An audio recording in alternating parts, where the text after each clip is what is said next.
नमस्कार दोस्तों।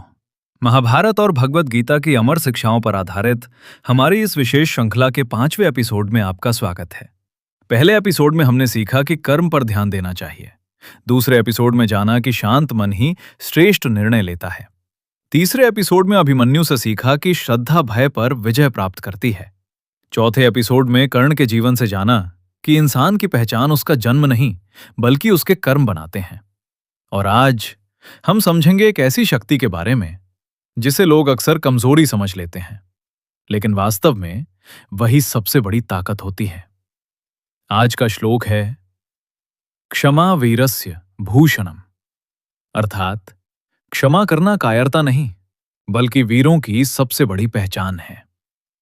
लेकिन क्या सच में किसी ऐसे इंसान को माफ किया जा सकता है जिसने आपकी दुनिया उजाड़ दी हो? आइए महाभारत के अंतिम दिनों की ओर चलते हैं।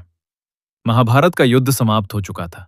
कौरव हार चुके थे, लेकिन एक व्यक्ति के मन में अभी भी बदले की आग जल रही थी। वो था अश्वत्थामा। अपने पिता द्रोणाचार्य की मृत्यु से वो टूट चुका था।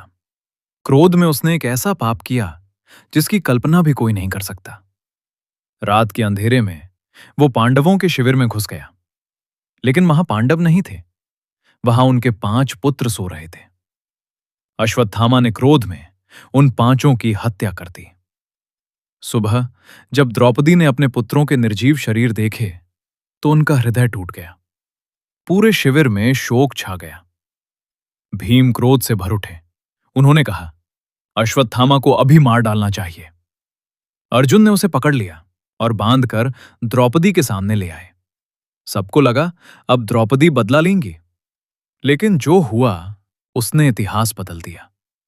द्रौपदी ने अश्वत्थामा की ओर देखा, फिर धीरे से कहा, मैं अपने पुत्रों को खो चुकी हूं। मैं नहीं चाहती कि उसकी माता भी वही दर्द सहे जो मैं सह रही हूं। पूरा दरबार स्तब्ध रह गया। जिस स्त्री के सामने उसके 5 पुत्रों का हत्यारा खड़ा था, वो बदले की नहीं, क्षमा की बात कर रही थी। युधिष्ठिर ने भी द्रौपदी के निर्णय का सम्मान किया। अश्वत्थामा को उसके अपराध का दंड मिला, लेकिन उसे क्रोध में मार नहीं दिया गया। दोस्तों, यही है क्षमा वीरस्य भूषणम। क्षमा का अर्थ अपराध को सही मान लेना नहीं है। क्षमा का अर्थ है अपने हृदय को घृणा से मुक्त कर देना, क्योंकि बदला लेने से सिर्फ एक और दर्द जन्म लेता है, लेकिन क्षमा एक नए जीवन की शुरुआत करती है। आज हम छोटी छोटी बातों पर रिश्ते तोड़ देते हैं, दोस्ती खत्म कर देते हैं, परिवार से दूर हो जाते हैं, सिर्फ इसलिए क्योंकि हमारा अहंकार हमारी क्षमा से बड़ा हो जाता है।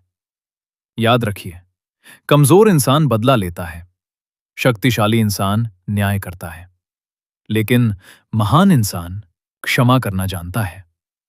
इसलिए अगर आपके मन में किसी के लिए वर्षों से गुस्सा है, तो आज उसे छोड़ दीजिए।